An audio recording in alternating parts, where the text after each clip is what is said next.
आज के इस विशेष व्याख्यान सत्र में सभी का स्वागत करते हुए आज के मुख्य वक्ता डॉक्टर अशोक कड़ेल जी एवं निदेशक महोदय डॉक्टर चंद्रचारू त्रिपाठी जी से निवेदन है, कृपया मंच पर अपना स्थान ग्रहण करें।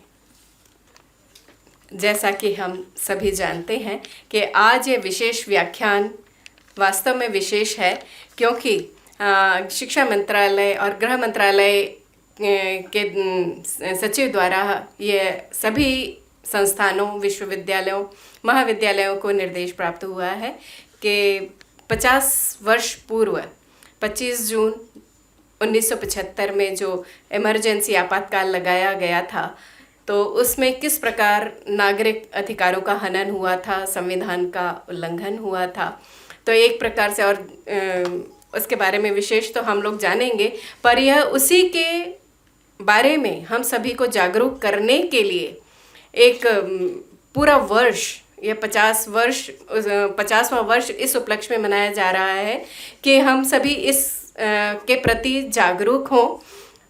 उसमें हम लोग विशेष आज व्याख्यान सुनेंगे भी। उससे पूर्व हम सबसे पहले आप सभी का इस सभागार में स्वागत करते हैं। विशेष रूप से हमारे आज के मुख्य वक्ता डॉक्टर अशोक कड़ेल जी, आप निदेशक हैं मध्य प्रदेश हिंदी ग्रंथ अकादमी के, और आपके साथ ही हमारे साथ यहाँ सभागार में उपस्थित हैं श्री उत्तम सिंह चौहान जी, संयुक्त संचालक हिंदी ग्रंथ अकादमी भोपाल। उनका भी हम हार्दिक स्वागत करते हैं। हम चाहेंगे कि सभी तालियों से हमारे मुख्य अतिथि और संचालक महोदय का स्वागत करें, और निदेशक महोदय से भी अनुरोध करूंगी कि आज के मुख्य वक्ता डॉक्टर अशोक कड़ेल जी का शॉल श्रीफल देकर उनका सम्मान करें।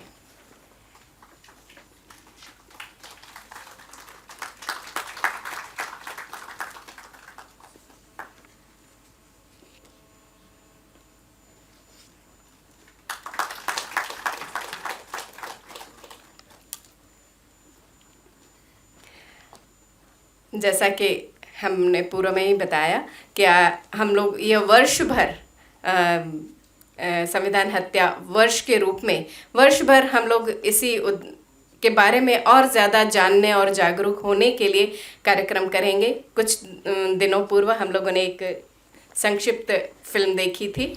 आज एक उसी के उपलक्ष्य में एक व्याख्यान है, और इसके मुख्य वक्ता डॉक्टर अशोक कड़ेल जी हैं। उनके विस्तृत परिचय के लिए मैं यहाँ सादर आमंत्रित करती हूँ हमारे संस्थान के प्राध्यापक डॉक्टर सचिन तिवारी जी को।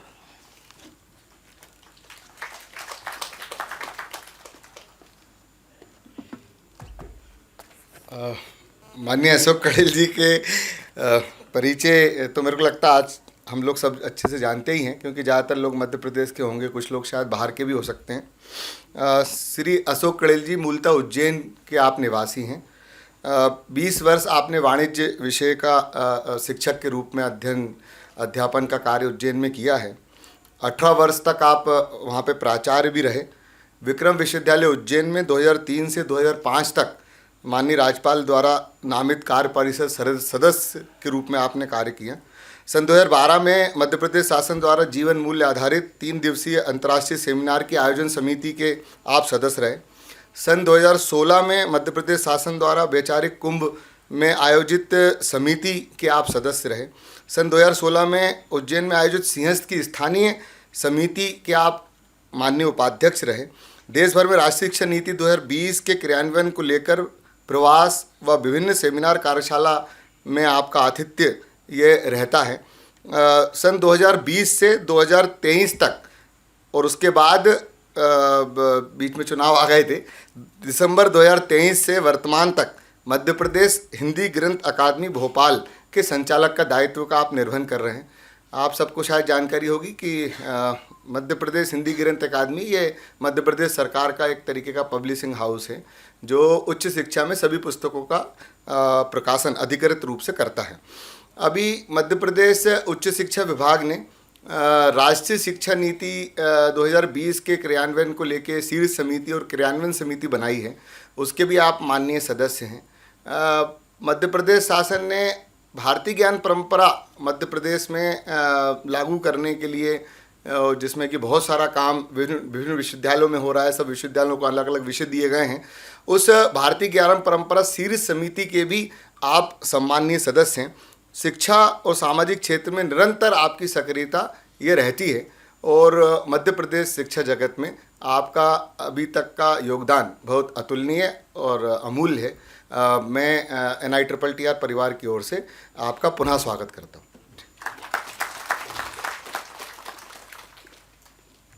बहुत बहुत धन्यवाद तिवारी जी।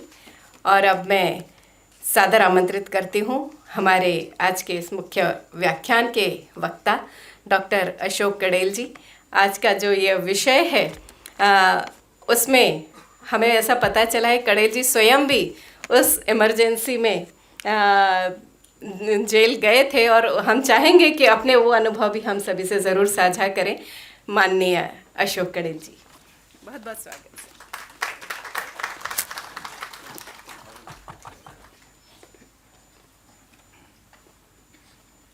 आज के इस कार्यक्रम में इस संस्थान के निदेशक डॉक्टर त्रिपाठी जी, तिवारी जी, हमारे संस्थान के संयुक्त संचालक चौहान जी, उपस्थित सभी प्राध्यापकगण, शिक्षाविद, प्रिय विद्यार्थियों, आज का दिन ये तय किया था त्रिपाठी जी ने। मेरे को एक सप्ताह पहले ही जो है उन्होंने कहा था कि 26 तारीख को जो है आपको यहाँ आना है, तो मैंने कहा 26 तारीख को कार्यक्रम पहले से तय है, इसलिए थोड़ा कठिन रहेगा। तो फिर आज का दिन तय हुआ कि आपातकाल को लेकर के और उस समय में जो घटनाक्रम हुए उस पर कहीं न कहीं हम हमारे साथियों को, हमारे विद्यार्थियों को, क्योंकि वो घटनाक्रम 50 वर्ष पहले का है, उस घटनाक्रम को हुए 50 वर्ष बीत गए। लगभग 2 पीढ़ियाँ भी जो इस दरमियान गुजरी है, परंतु वह जो भयावह दृश्य था, एक भयावह दौर था, वो कहीं न कहीं हमारे सभी देशवासियों के मन में, हमारी आने वाली पीढ़ी के ध्यान में, सभी क्षेत्रों में काम करने वाले लोगों के भी मन में वो बातें ध्यान में आना चाहिए कि किस प्रकार का वो दौर था। अखबारों के माध्यम से, चैनल के माध्यम से आप लोगों को ध्यान में आया होगा कि 25 जून की रात्रि में यह आपातकाल लागू किया गया। 1975, 25 है इसलिए 50 वर्ष पूरे हुए। रात्रि में आपातकाल लगना, वो कौन सी परिस्थिति, वो कौन सी स्थिति उत्पन्न हुई है इस देश में कि जिसने आधी रात को देश की प्रधानमंत्री इंदिरा गांधी को जो है मजबूर किया कि वह देश के ऊपर आपातकाल लागू करे। ध्यान दीजिए उस समय की बात को कि आधी रात को जब आपातकाल लागू होता है तो उस समय देश के तत्कालीन राष्ट्रपति माननीय फखरुद्दीन अली अहमद को जबरदस्ती उठाया जाता है उनको कि ये आपातकाल लागू हो रहा है, इसके ऊपर साइन करिए। आप हस्ताक्षर करते हैं और कोई भी अध्यादेश यदि राष्ट्रपति साइन करता है तो उसके पहले मंत्रिमंडल की स्वीकृति यह अनिवार्य होती है। यह संविधान भी कहता है, उसका पालन भी होता है। यह कोई प्रोसेस नहीं हुई, मंत्रिमंडल को बताया नहीं गया और राष्ट्रपति के साइन करवाए गए। केवल यहीं तक बात नहीं रुकी है, तत्काल जो है उन्होंने देश भर में जितने विपक्षी दल के लोग थे, रातों रात उन्होंने गिरफ्तारी उनकी ले ली। अब विपक्षी दल के या लोगों को ये नहीं मालूम कि ये गिरफ्तारी क्यों हो रही है, कारण क्या है। जब उनके मंत्रिमंडल के साथियों को नहीं मालूम तो बाकी लोगों को मालूम होने की कोई आवश्यकता ही नहीं थी। तो एक प्रकार से यह जो है एक ऐसा घाव जो है उस समय की प्रधानमंत्री ने देश को दिया, जो शताब्दियों तक जो है ये महसूस होता रहेगा। देश के संविधान निर्माताओं को भी कहीं न कहीं जो है ये मन में पीड़ा देता रहेगा कि किस प्रकार से आज संविधान की दुहाई देने वाले तथाकथित लोग जो है छोटी छोटी बातों पे कह रहे हैं कि ये तो आपातकाल की स्थिति है। जरा उसको याद करके देखिए कि उस समय में किस प्रकार के जुल्म हुए थे। उस आपातकाल को किस प्रकार से बनाए रखे जाए, इसलिए संविधान में संशोधन भी हुआ। उसमें एक अध्यादेश जो है आंतरिक सुरक्षा अधिनियम, जिसको मीसा के नाम से जानते हैं, मेंटेनेंस सिक्योरिटी एक्ट, इसको कोई चुनौती नहीं दे सकता है न्यायालय में। यह भी अध्यादेश उन्होंने संशोधन कर लिया। एक राष्ट्रीय सुरक्षा अधिनियम बना था रासू का। ये इन दोनों अधिनियम के माध्यम से जो है उन्होंने देश के लोगों को गिरफ्तार करना ये प्रारंभ किया। इसकी स्थिति में भी जाना पड़ेगा हमको कि ऐसा क्या भयावह जो है तत्कालीन प्रधानमंत्री को लगा कि हमको आपातकाल लगा करके और तानाशाही की ओर बढ़ना चाहिए। इसको भी हमको कहीं ना कहीं देखना पड़ेगा। 1974 में 1974 में गुजरात में विद्यार्थियों का एक आंदोलन हुआ था। शुरुआत कहाँ से हुई थी? तो एक छात्रावास में मेस को लेकर के कुछ गड़बड़ी हुई। विद्यार्थी रहते हैं, कुछ तो चलता ही रहता है उसमें, वहाँ क्या है। वहाँ से वो बात आगे बढ़ी, असंतोष बढ़ा और वह उस छात्रावास से शुरू हुआ आंदोलन धीरे धीरे पूरे गुजरात में फैला। उस आंदोलन को नाम दिया गया गुजरात नवनिर्माण आंदोलन। पूरे गुजरात को उसने जो है कवर कर लिया। शासन के प्रति असंतोष ये बढ़ा, यह बढ़ते बढ़ते बिहार में भी पहुंचा।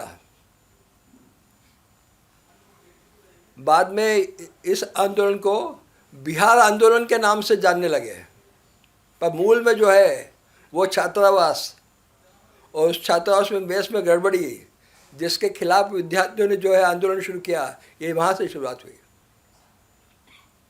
देश में उस समय महंगाई, बेरोजगारी, भ्रष्टाचार ये तेजी से बढ़ा था।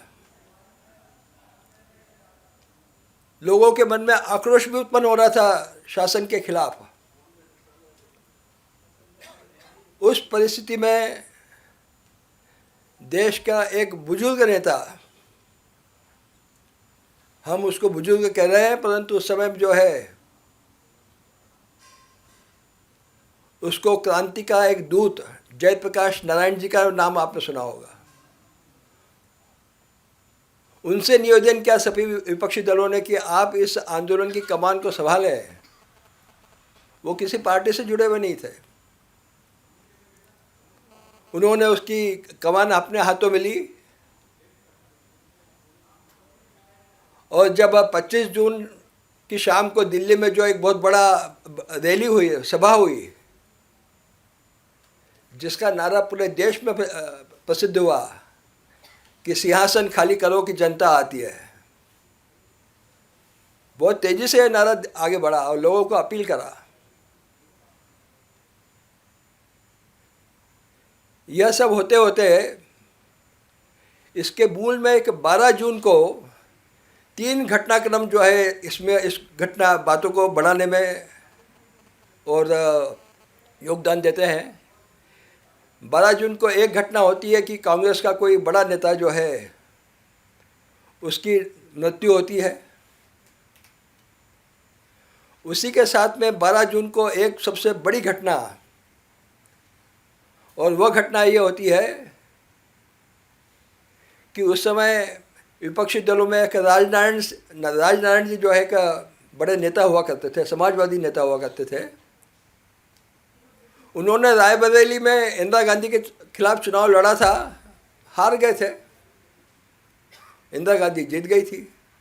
उन्होंने एक याचिका लगा रखी थी कि इस चुनाव की जांच होना चाहिए, इसमें ज़बरदस्त धांधली हुई है, धोखेबाजी हुई है, लोगों को डराया धमकाया गया है, भ्रष्ट आचरण किए गए हैं।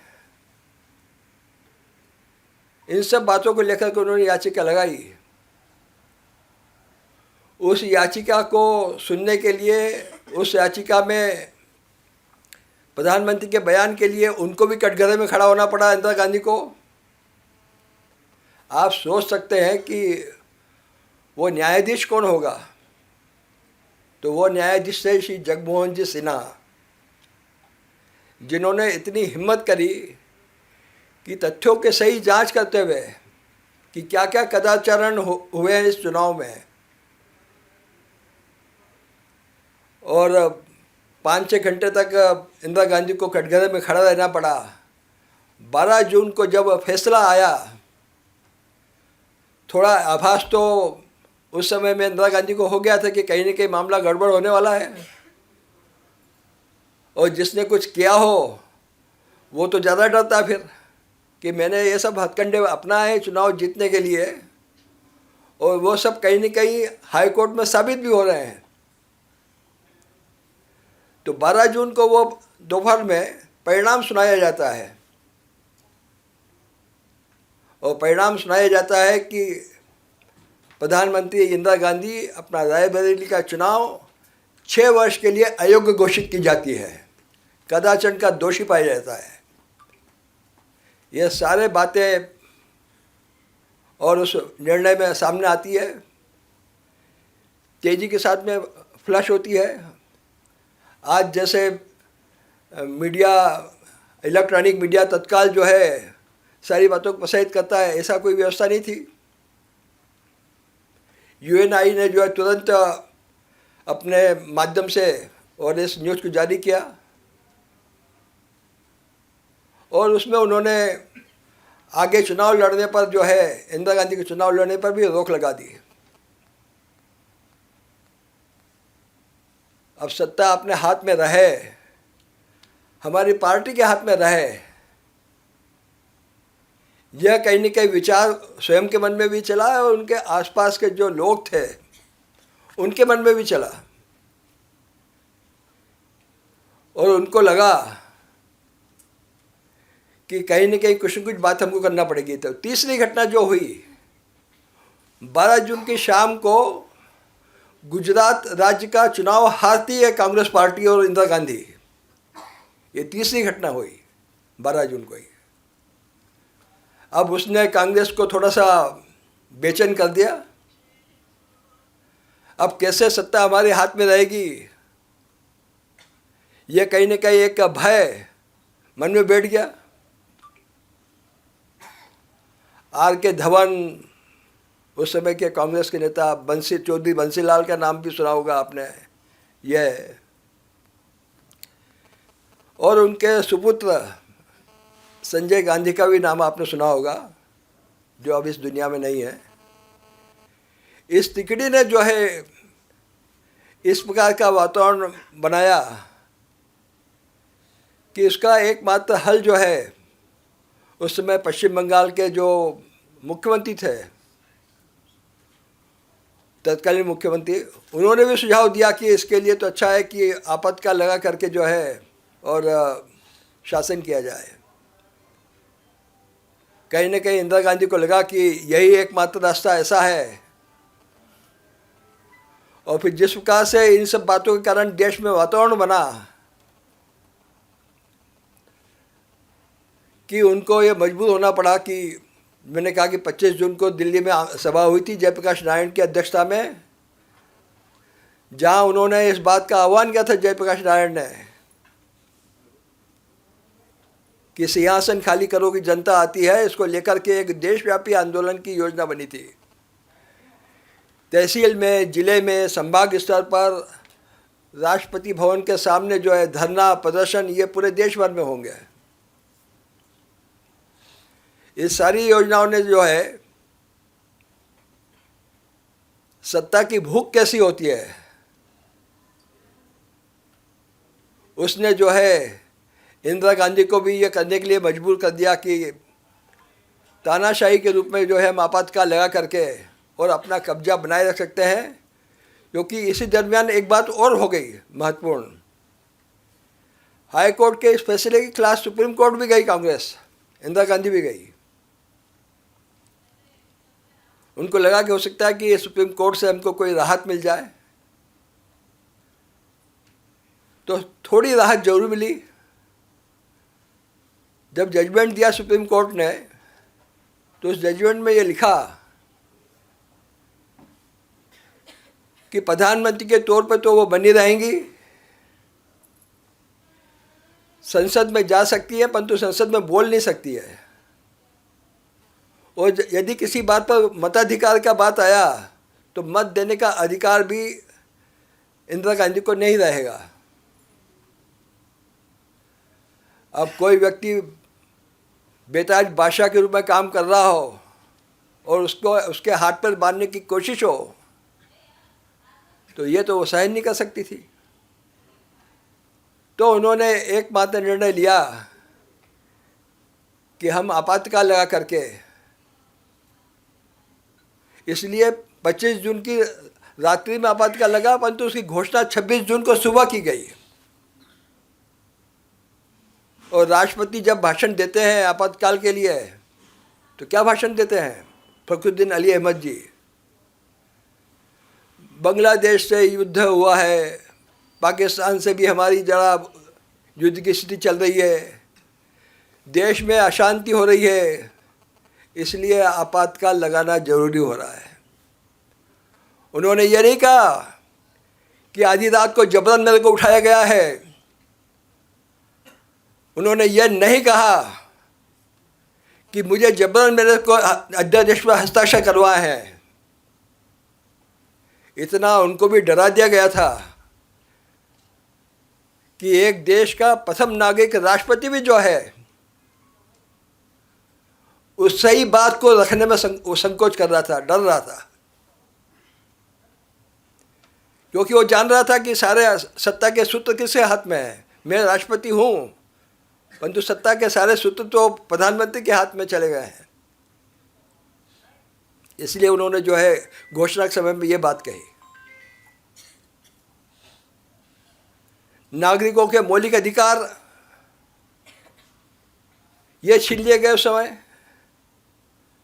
आप शासन के खिलाफ नहीं बोल सकते हैं, शासन के खिलाफ लिख नहीं सकते हैं,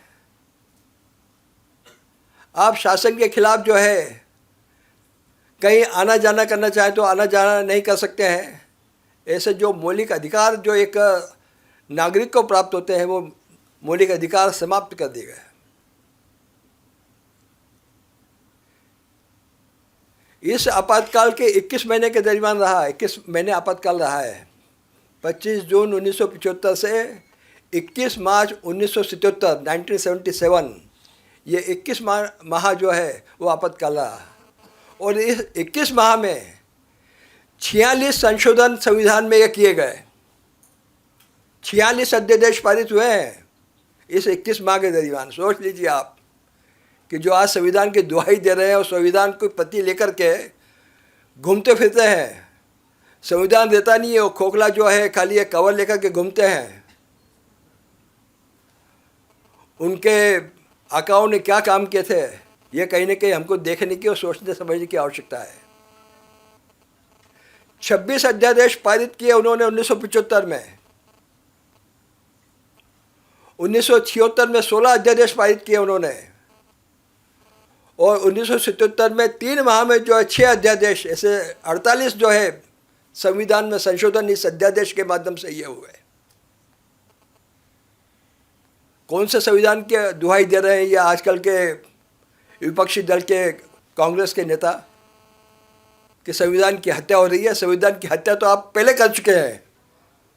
जिस बाबा साहब अम्बेडकर का नाम लेकर के आप देश के लोगों को गुमराह कर रहे हैं, आपने उनके संविधान के साथ में क्या किया, ये देश की जनता को जानने की आवश्यकता है। उस समय के लोगों ने जाना भी है, भुगता भी है। प्रेस के ऊपर सेंसरशिप लगाई गई रातों रात, 25 जून की रात को ही। कोई भी समाचार शासन के खिलाफ जारी नहीं हो सकता है।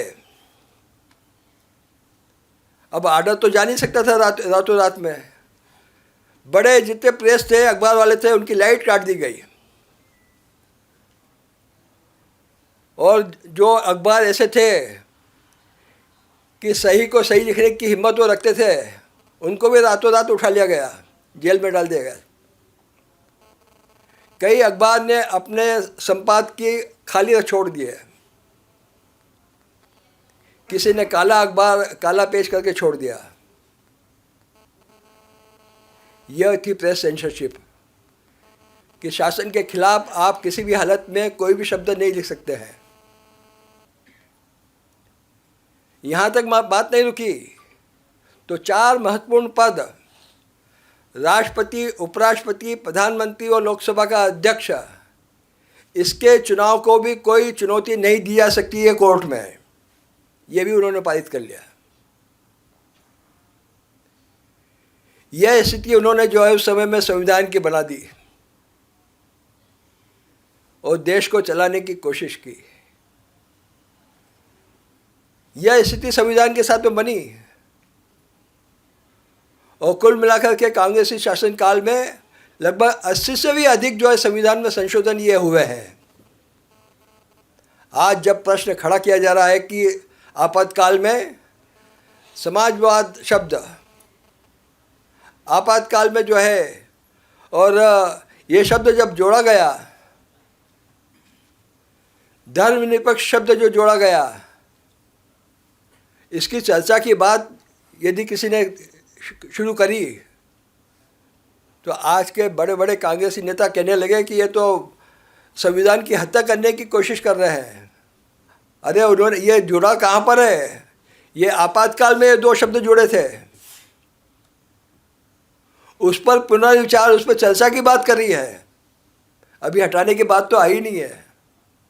उसी में हाय तौबा मचाना इन्होंने शुरू करी है। ये भी कहीं ना कहीं हमको ध्यान में लेने की आवश्यकता है। वह दौर जब ध्यान में आता है तो मुझे लगता है कि मैं उस समय 19 वर्ष का था। बीकॉम प्रथम वर्ष का छात्र था मैं। ना मैं संघ में था, ना मैं कोई जनसंघ में था, ना किसी कार्य में मैं था। मेरे बड़े भाई जरूर संघ की शाखा में जाते थे, पर मैं नहीं गया था। हम 3 भाई थे। तीनों भाई को उठा करके उन्होंने जेल में डाला। रात को 1:30 बजे जो है पढ़ाई कर रहा था मैं, उस समय परीक्षा चल रही थी, घंटी बजती है। मुझे भी लगा कि मालूम नहीं क्या हुआ, 1:30 बजे कौन आया, तो हमको लगा कि कोई दोस्त आया होगा, परीक्षा है तो कोई पूछने करने के लिए। दरवाज़ा खोला तो भारी संख्या में पुलिस दिखी। मन में आया कि अपन ने तो कोई ऐसी कोई बात भी नहीं करी कि जिसके कारण कोई पुलिस इकट्ठी हो। तो हमने क्या, वही क्या बात है, आपको चलना है हमारे साथ में। हमने कहा कहाँ चलना है? बोले कि थाने चलना है। तीनों भाइयों को उठाया उन्होंने, डाला। रात भर शहर में घुमाते हुए हर थाने में पिटाई करी गई डंडों से। 2 दिन बाद उन्होंने जेल में भेजा। ऐसे मेरे जैसे कई लोगों को जो है उन्होंने, बाद में यहीं तक बात नहीं रुकी, उन्होंने विद्यार्थी जो जेल में बंद थे उनकी परीक्षा देने पर भी प्रतिबंध लगाया। फर्स्ट ईयर के मेरे कम से कम 3 पेपर मेरे जेल के अंदर शुरू में हुए। आप सोच सकते हैं कि एक विद्यार्थी को यदि जेल में डाला जाए, उसके साथ में मारपीट की जाए, परीक्षा दी है, सही तरीके से परीक्षा दी और पास भी हुआ मैं। बाद में उन्होंने कहा कि यहाँ तक काम नहीं रुका, उन्होंने परीक्षा देने में प्रतिबंध लगा दिया। अरे परीक्षा देने देते तो क्या हो जाता उसमें? जो विद्यार्थी थे उनका साल नष्ट नहीं होता, परंतु वो तानाशाही में रुके नहीं। यहाँ पर परीक्षा देने पर प्रतिबंध लगा दिया। हम कोर्ट में गए, कोर्ट ने भी जो सुनने से मना कर दिया। हमारी मजबूरी है। जीवन के जो महत्वपूर्ण वर्ष था परीक्षा का, शिक्षा का, उससे भी वंचित रखने का काम ये देश की प्रधानमंत्री इंदिरा गांधी ने किया। वो भी हमने सहा। ये करते करते उन्होंने आपातकाल के जो प्रावधान हुए थे, तो चुनौती वाला तो कोई मामला नहीं था, कोर्ट वाला मामला नहीं था, सीधे भेज दिया। 6 महीने बाद उन्होंने कहा कि आप 3 में से तो हम 1 को तो परमानेंट रखेंगे, 2 को हम छोड़ सकते हैं, बताइए किसको छोड़ना। सबसे बड़ा भाई था, उसकी शादी हुई थी, तो अभी नई नई शादी हुई थी 15-20 दिन पहले। सबसे छोटा वाला बहुत छोटा था, तो मैंने कहा कि मुझे रखिए, इन दोनों को आप छोड़ दीजिए। उन्होंने छोड़ दिया। उन्होंने कहा आपको तो हम परमानेंट रखेंगे, आपने कहा है तो आप परमानेंट कहा रखिए आप उसमें। तो उस समय में स्टेट गवर्नमेंट जो है वो मिसा कंफर्म करती थी। स्टेट गवर्नमेंट को पावर था कि कंफर्म करा, इसका मतलब ये हो गया कि ये अब जब आपातकाल हटेगा तभी ये बाहर आएंगे। उस समय मुझे थोड़ा सा गले में प्रॉब्लम हुई जेल के अंदर, तो इलाज की तो कोई ऐसी व्यवस्था नहीं थी। दिखावे के लिए कोई डॉक्टर आता, कुछ गोली वोली देता और चले जाता। रात को तकलीफ बढ़ी तो वो जो है बाहर अस्पताल में जो है लेकर आए हथकड़ी डाल करके कि कहीं ये भाग नहीं जाए। उनको लगा कि वहाँ पर इनकी स्थिति ठीक नहीं है, तो उस समय के सिविल सर्जन थे दुबे जी, उन्होंने ऑपरेशन किया। उसमें प्रकाशन सेठी मध्यप्रदेश के मुख्यमंत्री हुआ करते थे। दुर्भाग्य कहें या सहयोग कहें, उनका दौरा उज्जैन हुआ। अब उन्होंने मुझे उसी ऑपरेशन की हालत में तत्काल जेल भेज दिया कि मालूम नहीं क्या ये हो सकता है कि ये हथकड़ी तोड़ के भी उनके कहीं जिंदाबाद मुर्दाबाद करने नहीं चला जाए। अब वहाँ गया, इलाज तो था नहीं, फिर तकलीफ बढ़ी, सभी लोगों का आक्रोश बढ़ा, पर उन्होंने जो है उसको सुना नहीं, कोई इलाज की व्यवस्था नहीं करी। 2 दिन बाद जब मुख्यमंत्री गए तो फिर वो वापस लाए। इस प्रकार का अत्याचार ये किया है। तो ये मेरा अनुभव नहीं है, ये तो मैंने भोगा है। मेरे साथियों ने भोगा उस समय में, और मेरा तो ये भोगा हुआ तो बहुत कम है। यह जब अब आपातकाल चल रहा था तो राष्ट्रीय स्वयंसेवक संघ ने जो है उसमें प्रतिबंध लगा। सारी संस्थाओं में प्रतिबंध लगा, तो राष्ट्रीय स्वयंसेवक संघ में प्रतिबंध लगा, जबकि वो कोई राजनीतिक दल नहीं था। करीब 50,000 से भी अधिक लोग जो है पूरे देश भर में ये जेलों में बंद किए गए थे। तो ये तय हुआ कि इस आपातकाल का विरोध कहीं न कहीं होना चाहिए, शांतिपूर्ण तरीके से होना चाहिए। नारा क्या लगता था सत्याग्रह में जब इस प्रारंभ हुआ इस आपातकाल के विरोध में? भारत माता की जय, वंदे मातरम। अब यदि कोई भारत माता की जय का है, वंदे मातरम का है, उसी में उसको डंडे बरसा करके उसको जेल के अंदर कर देंगे।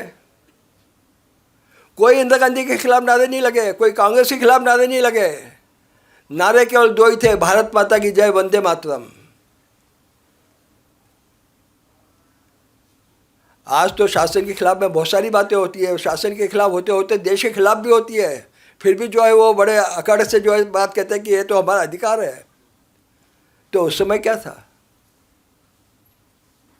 तो यह सत्याग्रह चला तो लोगों को पकड़ पकड़ के जो है, मैं जिस शहर से हूँ, उज्जैन शहर से, वहाँ सत्याग्रह में जो है एक हमारे सिंधी भाई जो है वाधवानी, वो अंदर आते हैं तो बताते हैं कि डंडों से मारा ही नहीं केवल उनको, तो डंडे उनके ऊपर रखे और उसके ऊपर पुलिस वाले चढ़े, ऐसी स्थिति करी। एक सत्याग्रही के साथ में राजन करके एक सत्याग्रही थे, उनको सीने के ऊपर जो है और डंडों से मारा गया। जब वो आया अंदर तो सीने में इतना दर्द था कि हमको वहाँ पर जो है रात को, आधी रात को भी हमको थोड़ा जेल के अंदर सत्याग्रह करना पड़ा।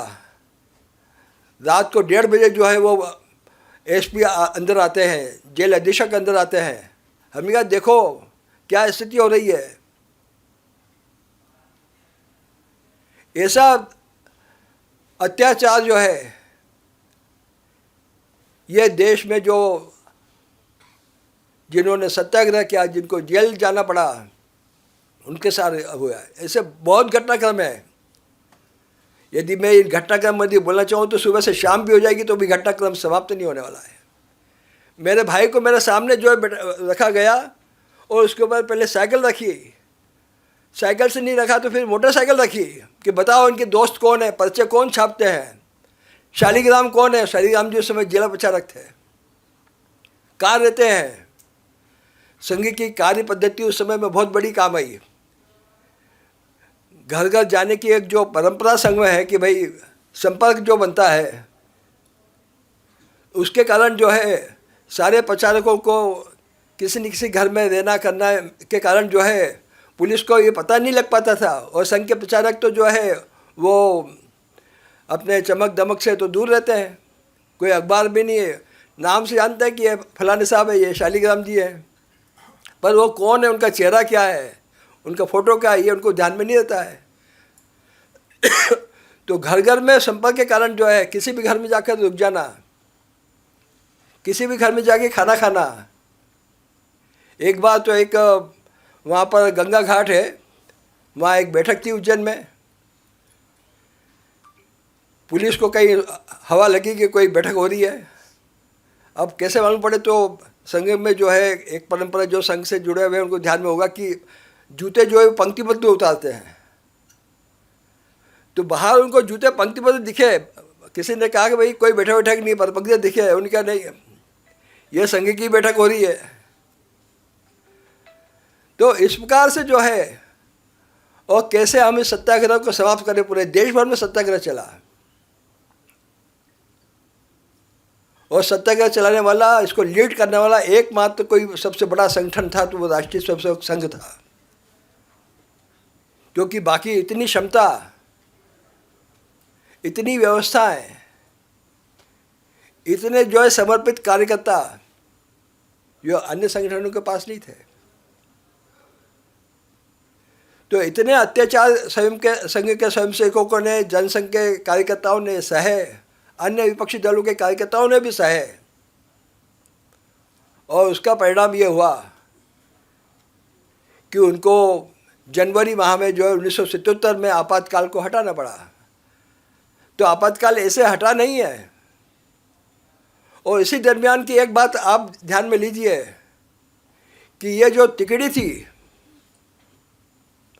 R.K. धवन, चौधरी बंसीलाल और संजय गांधी, इन्होंने अत्याचार करना शुरू करे। और आपको आश्चर्य होगा कि ये केवल विपक्षी दल पर नहीं हुए, तो अपनी पार्टी के लोगों पे भी हुए। मैं अभी त्रिपाठी जी को बता रहा था कि उस समय के युवा तुर्क कहलाते थे 3 लोग, चंद्रशेखर, रामधन और कृष्णकांत। ये नाम आपने सुने होंगे, जो पुराने लोग होंगे वो जानते होंगे कि ये 3 नाम थे। ये युवा तुर्क कांग्रेस के नाम से जाने जाते थे। यानी सही बात को कहना कांग्रेस में भी, तो युवा तुर्क उनको उपाधि दी गई थी। ये तीनों भी बंद कर दिए गए।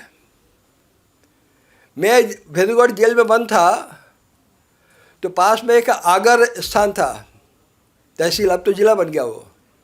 उसके नगर पालिका अध्यक्ष वो मेरे साथ में पूरे समय में बंद रहे। मैंने उनको कहा कि भाई तुम तो कांग्रेसी हो यार, तुम तो नगर पालिका के अध्यक्ष हो। बोले क्या करें, मेरे से जिनकी दोस्ती है वो मुझे अपना दुश्मन समझते हैं। तो उस समय में कांग्रेस में जिसका बोलबाला होता था या जिससे ऊपर से बता दिया कि ये हमारी ओर से अधिकार थे, उसने जिसको भी चाहा उसको अंदर करवा दिया। तो उन्होंने कहा कि मेरे को कहा कि भाई इसको अंदर करो, तो मेरे को अंदर कर दिया। और लास्ट में जब सब छूटे तब वो छूटा। यानी पार्टी के अंदर भी जो है कोई व्यक्ति कोई सही बात कहना चाहे कांग्रेस में, सुनवाई नहीं थी, अंदर थे। उसी दरमियान जो है इस तिगड़ी ने जो है नसबंदी जो है वो करवाना शुरू किया। एक साल में 80 लाख से अधिक व्यक्तियों की नसबंदी की गई है। नसबंदी करना ये कोई गलत नहीं है, परंतु जबरन नसबंदी करना, और नसबंदी किसकी होना,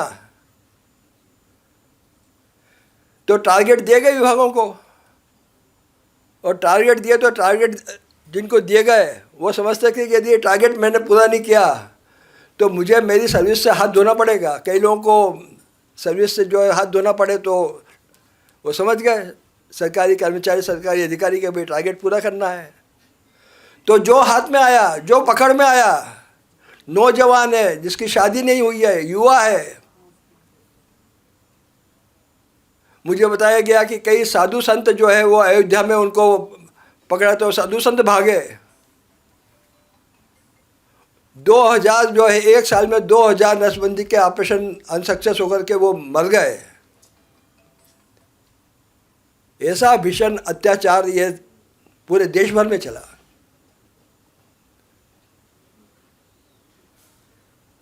जीवन को चलाना है तो नौकरी तो करना पड़ेगी, अब नौकरी से हाथ धो लेंगे तो क्या परिवार कैसे चलाएंगे, तो वो भी करते थे ये सब अधिकारी।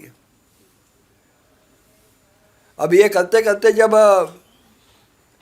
15-16 माह हुए तो कांग्रेस ने थोड़ा सा एक सर्वेक्षण किया, थोड़ा सा जनता की नस को टटोलना शुरू करा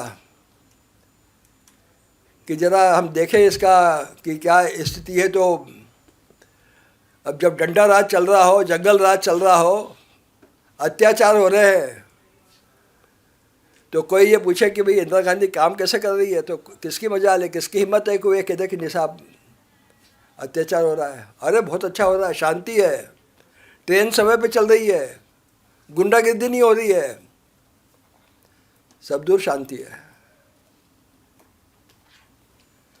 तो फीडबैक गया ऊपर तक कि अरे आपने तो आपातकाल लगा के बहुत अच्छा काम किया है, आपने तो देश में शांति ला दी है,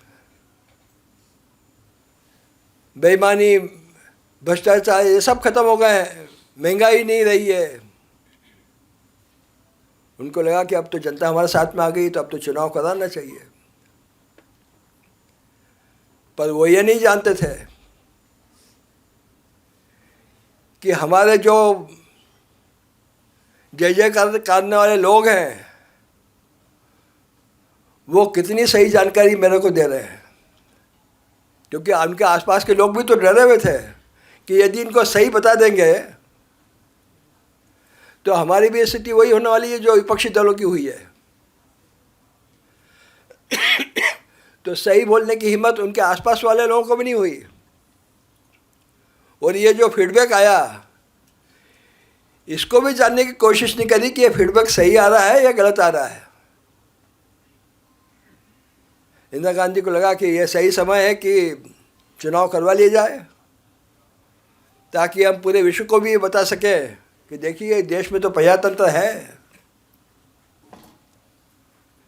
जब आपातकाल लगा था तो देश का प्रेस, प्रिंट मीडिया, इन सबको दबाया। विदेशी मीडिया ने जो है सही काम किया था उस समय, उन्होंने सही लिखा तो विदेशी मीडिया को यहाँ से भगा दिया। कांग्रेस के अलावा भी 2 दल जो है उस समय में आपातकाल के सपोर्ट में थे। एक थी कम्युनिस्ट पार्टी और दूसरी थी मुस्लिम लीग। इन्होंने कहा कि आपातकाल सही है और ये जितने भी विपक्षी दल वाले हैं ये डंडे से ही ठीक होंगे, ये ऐसे बातचीत से ठीक होने वाले नहीं हैं। आज कम्युनिस्ट पार्टी वाले भी जो बातचीत करते हैं, विदेशी मीडिया ने क्या क्या लिखा है इस कम्युनिस्ट पार्टी के बारे में, मुस्लिम लीग के बारे में, उस समय के आप विदेशी मीडिया के समाचार पत्रों को देखिए आप, तो ध्यान में आएगा। तो इस प्रकार का एक वातावरण जब बना और इंदिरा जी को ये लगा कि भाई अब चुनाव करा लेना चाहिए, तो उन्होंने जो है और जनवरी में चुनाव की घोषणा करी। घोषणा होने के बाद में कुछ लोगों को तो उन्होंने अंदर रखा, मेरे जैसे कुछ लोगों को उन्होंने छोड़ा। चुनाव की घोषणा के बाद जनवरी एंड में हम जो है बाहर आए। अब उस समय में सारे बड़े नेता तो जेल में, अब चुनाव लड़ा जाए तो कैसे लड़ा जाए। पर ठीक है, किसी को बताया कि भाई आप लोकसभा के प्रत्याशी है, अब आप उसके पास में प्रचार करने वाले कोई कार्यकर्ता नहीं, तो तांगे में बैठ करके खुद ही प्रचार कर रहे हैं कि ये आम सभा होगी, इसमें ये फलाने व्यक्ति जो है वो भाषण देंगे, संबोधित करेंगे। अब जो संबोधित करने वाला वही बेचारा लाउड स्पीकर लेकर के तांगे में प्रचार कर रहा पूरे शहर में। जनता आ रही है, बड़ी संख्या में जनता आ रही थी। क्यों? जनता के मन में तो आक्रोश था। मुझे भी ये लगा कि बिना कारण के मैं अंदर हुआ हूँ, और दूसरा फीडबैक तो मुझे भी नहीं मालूम था कि जनता के पास जाने का अवसर तो मुझे भी नहीं मिला। इसलिए मेरे मन में तो था कि ये जीतेगी और अंदर तो अपने को वापस फिर से जाना है, तो बिना करे अंदर गए तो अब कुछ करके ही अंदर जाया जाए। तो मुझे भी जो है लोकतांत्रिक मोर्चा बना था उस समय में, लोगों को ध्यान में होगा, सारे विपक्षी दलों ने एक लोकतांत्रिक मोर्चा बनाया था। मेरे को कहा कि आप इसके अध्यक्ष बन जाओ उज्जैन के। मैंने कहा ठीक है जी। बोले कोई बनने को तैयार नहीं हो रहा है। मैंने कहा मैं तो तैयार हूँ, आप बनाओ। हमने कहा कि भाई बिना कारण के गए हैं, इनके पास सारा रिकॉर्ड तो हो ही गया है, तो अंदर तो जाना पक्का है अपना। तो प्रचार भी किया। मैंने देखा उस समय, अपनी आंखों से देखा, कई पोलिंग बूथ जो है विपक्षी दल के खाली पड़े थे। अब किसकी हिम्मत कि उनकी टेबल पे वो बैठ जाए, पर्ची बनाए और उनको ये कहे कि ये जो है जनसंघ को या समाजवादी पार्टी को या इनको आप वोट दीजिए। तो बैठने वाला तो मिल नहीं रहे थे, बड़ी संख्या में पोलिंग बूथ खाली पड़े थे। पर जब जनता ठान लेती है, और जनता ने ये ओपन नहीं किया, कांग्रेस वाले आते तो अरे वोट तो आपको ही मिलने वाला है जी, आप तो लाखों मतों से जीतने वाले हैं, तो वो तो गदगद थे। जब प्रचार के लिए जाते थे तो स्वागत उनका बड़ा जोरदार स्वागत भी होता था, क्योंकि किसकी हिम्मत की वहाँ आए हैं, कोई प्रत्याशी आया कांग्रेस का और उसका स्वागत नहीं करे, तो उसको मालूम था कि मेरी बाद में स्थिति क्या होने वाली। क्योंकि सब जानते ये थे कि भाई सरकार तो ऐसी क्या आने वाली है, क्योंकि कोई एक दूसरे को अपनी बात को शेयर नहीं कर रहा था। मन ही मन दुखी जरूर था। तो वोट जब डला और जब चुनाव परिणाम आए, तो एकदम से उन लोगों के होश उड़ गए कि जो सोच रहे थे कि ख्वाब में कि भाई हम तो ये जीते और जीत करके मंत्री बनने वाले हैं, वो तो हजारों लाखों वोटों से चुनाव हार गए। इंदिरा गांधी चुनाव हार गए, संजय गांधी चुनाव हार गए, सारे बड़े बड़े कांग्रेस नेता का पत्ता साफ हो गया। तो जनता जब मन के अंदर ठान लेती है और जनता चुप रहती है, उस चुप्पी को भी समझने की बात यदि होती है कि इस चुप्पी में भी क्या रहस्य है, तो समझ में आ जाता है कि जनता क्या चाह रही है। तो फिर हमको पोलिंग एजेंट की आवश्यकता नहीं पड़ती है, प्रचार करने की आवश्यकता नहीं पड़ती है, प्रत्याशी को ये कहने की आवश्यकता नहीं पड़ती है कि वोट मेरे को दीजिए। उस समय जनता ने नोट भी दिए और वोट भी दिए। जब सभा होती थी तो प्रत्याशी झोली फैला करके जनता के बीच में जाता था कि मेरे पास में चुनाव लड़ने के लिए पैसा नहीं है। लोगों ने वो नोट भी डाले, जिसकी जो श्रद्धा थी उसने वो नोट दिए, और बाद में उन्होंने वोट भी दिया। और परिणाम आने के बाद में हमको सबको ध्यान में आता है कि इंदिरा गांधी को सत्ता से अलग होना पड़ा, कांग्रेस पार्टी को अलग होना पड़ा, और मोरारजी देसाई की अगुवाई में जो है जब सभी दलों की एक जनता पार्टी बनी, उन्होंने शासन संभाला, तो 21 मार्च 1977 को जो है वो संविधान में फिर से संशोधन होकर के आपातकाल ये हटाया गया। तो इस प्रकार की स्थिति जो है कि जब पूरे देश को कारागृह बना दिया जाए, तो संपूर्ण देश की जनता ने ये सब देखा, और उस समय के जो लोग थे उन्होंने भुगता, मेरे जैसे लोगों ने भुगता। तो निश्चित रूप से जो है बाद में ये ध्यान में आया कि गलती हुई हमसे, परंतु उस गलती के लिए कोई माफ़ी कांग्रेस ने मांगी हो ऐसा नहीं है। वो तो उसको जो है सही ठहराने के लिए 10 बातें करने लग गए, और अब तो जो पहले आपातकाल के खिलाफ थे ऐसे कुछ दल भी जो है वो कांग्रेस साथ में खड़े हो गए। वो आपातकाल को भूल गए कि हमारे पर अत्याचार क्या हुए, उन्होंने भोगा था। पर सत्ता के लिए जो है क्या क्या करना चाहिए वो सब भी होता है। तो मुझे लगता है कि इन सारी बातों को जो है कहीं न कहीं समझने की आवश्यकता, इस बात को जानने की आवश्यकता कि संविधान की हत्या किस प्रकार से उस समय में हुई। तो मैंने जैसे आपको कहा कि 21 माह में 48 संशोधन ये हुए हैं।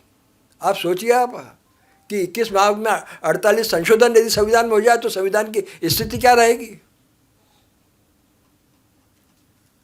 तो इस प्रकार के कार्य होकर के इसलिए यह तय हुआ देश भर में कि साल भर जो है हम देश की जनता को, देश के विद्यार्थियों को, हर क्षेत्र के व्यक्तियों को हम ये इस बात का एहसास कराएंगे कि संविधान की हत्या किस प्रकार से जो है 1975 में हुई थी, किस प्रकार के अत्याचार नागरिकों पर हुए थे। इन सब बातों को जो है और अवगत कराने की दृष्टि से ये 50 वर्ष जो आपातकाल के पूरे हुए हैं ये कार्य चल रहा है। और केवल यहीं तक जो बात नहीं है, तो देश के वर्तमान जो प्रधानमंत्री हैं जिन्होंने इस बात का बीड़ा उठाया है कि हम 2047 तक जो है इस देश को परम वैभव के शिखर पर पहुंचाएंगे, उसके प्रयास भी उन्होंने शुरू किए हैं। अब वो प्रयास भी जो है कांग्रेस के लोगों को पसंद नहीं आते हैं, तो उन्होंने उनका विरोध करते करते देश का विरोध भी करना शुरू कर दिया आजकल। तो इन सारी बातों को ध्यान में रख करके और किस प्रकार का एक भीषण अत्याचार जो देश पर जो है 1975 में हुआ, किस प्रकार के कार्य हुए, प्रेस को का मुंह बंद किया गया, लोगों के मौलिक अधिकार छिने गए, इन सब बातों से वाकिफ कराने की दृष्टि से मैं समझता हूँ कि आने वाली पीढ़ी भी जो है इससे वाकिफ हो, ताकि मन में जो है ये बात रहे कि आगे इस प्रकार की कोई स्थिति देश में नहीं बने। इसकी जिम्मेदारी ये हम सब की है। जय हिंद, जय भारत।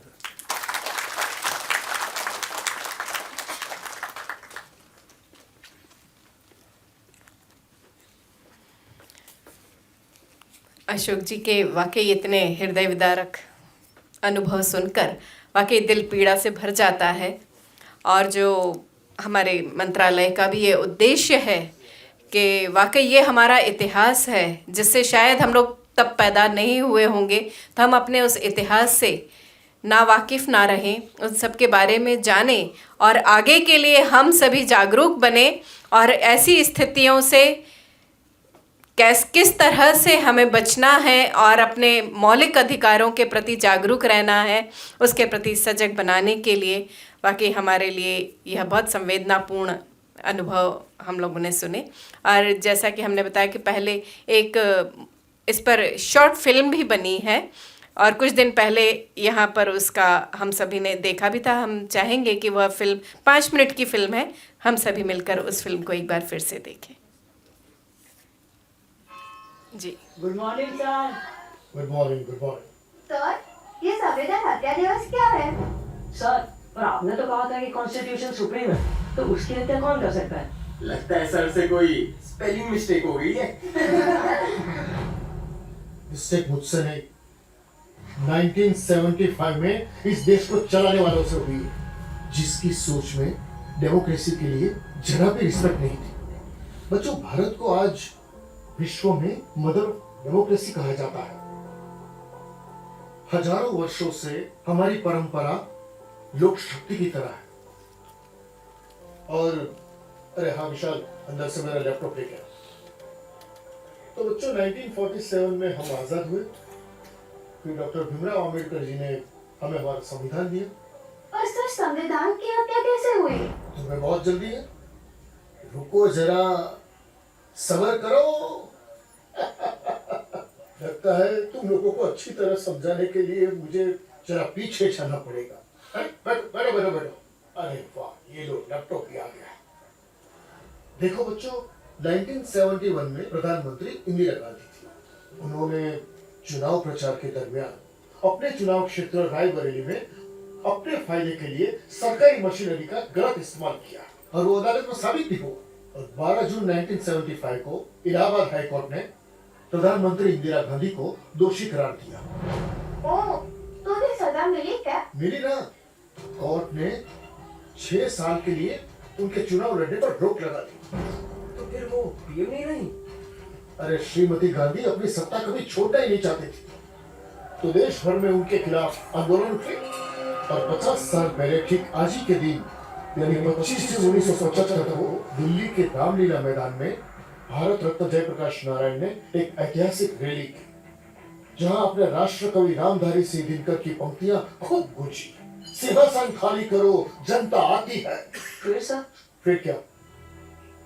जब सत्ता के टॉप पर बैठा हुआ कोई भी अपने आप को सिस्टम से भी ऊपर समझता, संविधान का कभी सम्मान न करता, उसका क्या हो सकता है? उसी दिन इंदिरा गांधी ने अपनी सत्ता बचाने के लिए एक खतरनाक कदम उठाया, जिसने पवित्र संविधान के मूल्यों की हत्या कर दी। संविधान के आर्टिकल 352 का दुरुपयोग करके देश में आपातकाल लगा दिया। भाइयों और बहनों, राष्ट्रपति जी ने आपातकाल की घोषणा की है। 25 जून 1975 की रात से ही देश में लागू हो गई इमरजेंसी।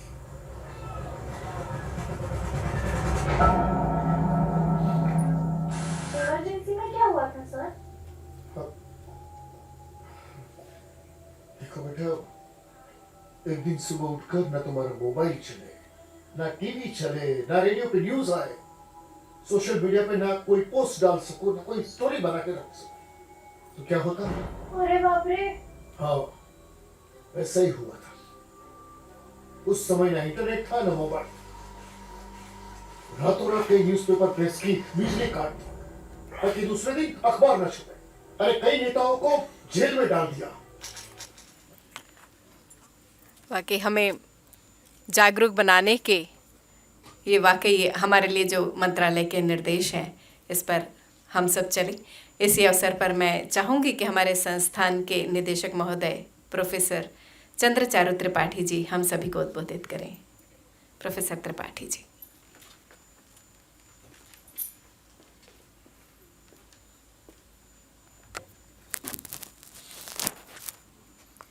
धन्यवाद।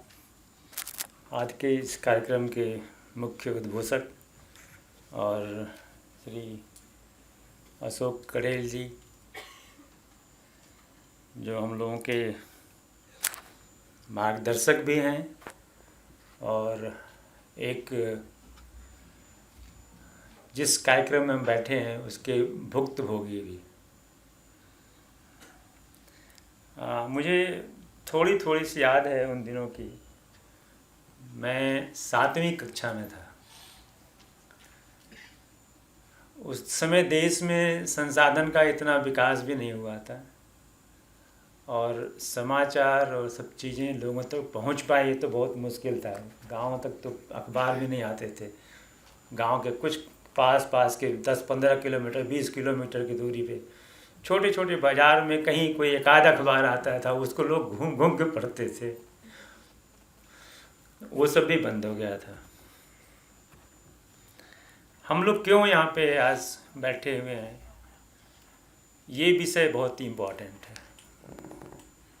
भारत में हमारे संविधान ने जो हमको स्वतंत्रता दी है, उस स्वतंत्रता का हमारे देश के ही शासकों द्वारा उसका निर्मम हत्या करना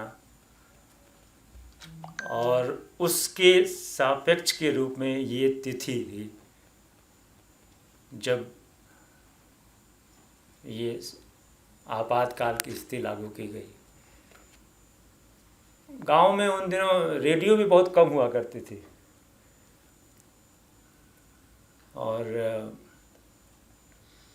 हम सब ने महसूस किया कि एक जो इस आपातकाल की जो एक जिसको आप कहें कि जो मेन बदलाव क्या था कि एक स्वतंत्रता के माध्यम से, हमारे संविधान के माध्यम से एक भारत के हर नागरिक को, जिसको हम कहते हैं स्वतंत्र नागरिक है, उसके माध्यम से एक अधिकार दिया गया था कि आपको कोई भी पुलिस का अधिकारी अरेस्ट करने के पहले आपको आपके अपराध से संबंधित सूचना देगा, जिसको हम वारंट कहते हैं। इस आपातकाल के माध्यम से उस अधिकार का हनन किया गया और कोर्ट को भी कहा गया कि आप इस पे कोई भी संज्ञान नहीं लेंगे। अगर कोई व्यक्ति आता है कि मुझे क्यों को जेल में डाला जा रहा है, तो आप कोई भी इस पे विचार नहीं करेंगे।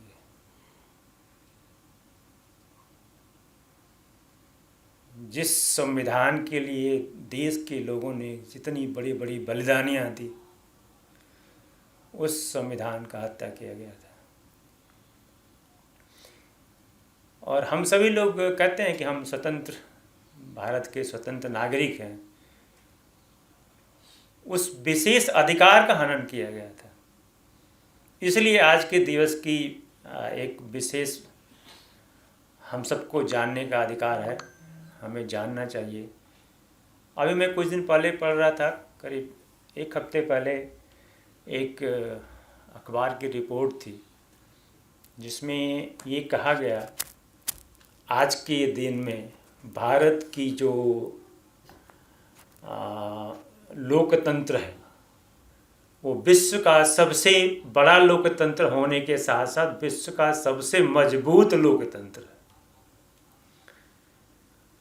और ये लोकतंत्र मजबूत इसलिए हुआ कि भारत के सभी लोगों ने अपने अधिकारों के प्रति सजगता दिखाई और ऐसे जो अत्याचार हुए थे भारत के नागरिकों के प्रति, उसके खिलाफ सामने आए। और उसके हम सबके बीच में एक साक्ष्य हैं श्री अशोक कड़ेल जी, जिन्होंने वो यातना सही। जब हमको इस बात की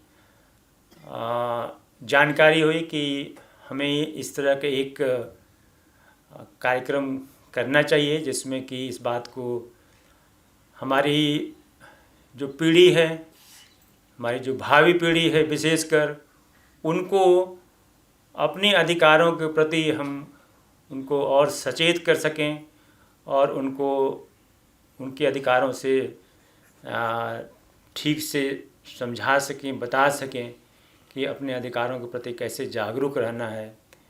तो इस कार्यक्रम के लिए मेरे सबसे पहले भाई साहब अशोक कड़ेल जी का नाम ध्यान में आया। मैंने कहा कि आपसे जैसा उपयुक्त व्यक्ति इस कार्यक्रम के लिए कोई नहीं हो सकता है।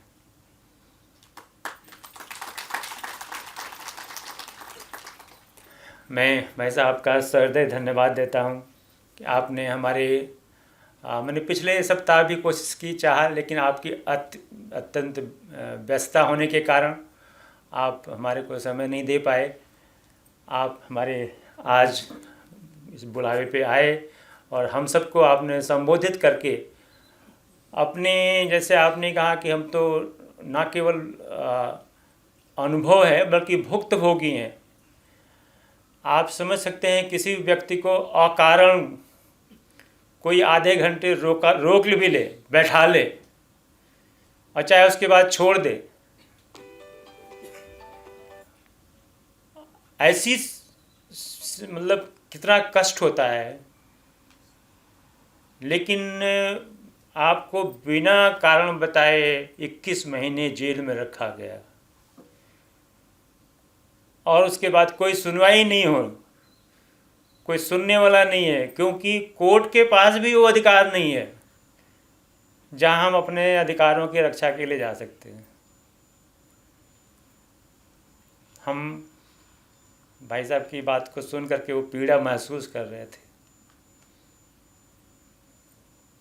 और शायद हम सबकी चेतना का यही एक सार्थक स्वरूप होगा कि आपसे बातों को सुनकर, आपके अनुभव को सुनकर हम सब सीख लेंगे और अपने एक सशक्त लोकतंत्र की रक्षा के लिए हमेशा कार्यरत रहेंगे। आप सबको विशेषकर धन्यवाद कि आप सब इस कार्यक्रम में आए और इस कार्यक्रम में आपने अपना एक एक्टिव रोल अदा किया। बहुत बहुत धन्यवाद।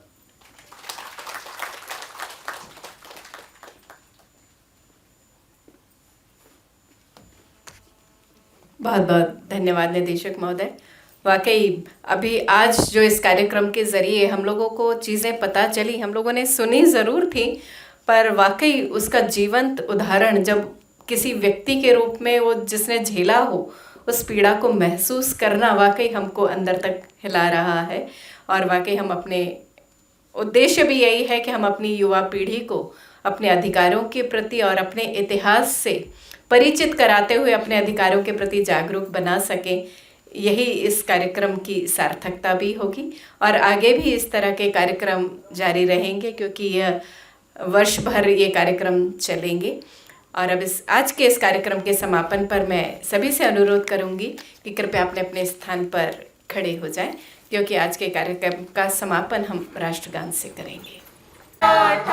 द्राविड़ उत्कल बंगा विंध्य हिमाचल यमुना गंगा उच्छल जलधि तरंगा, तब शुभ नामे जागे, तब शुभ आशीष मांगे, गाहे तब जय गाथा, जन गण मंगलदायक जय हे भारत भाग्य विधाता, जय हे जय हे जय हे जय जय जय जय हे।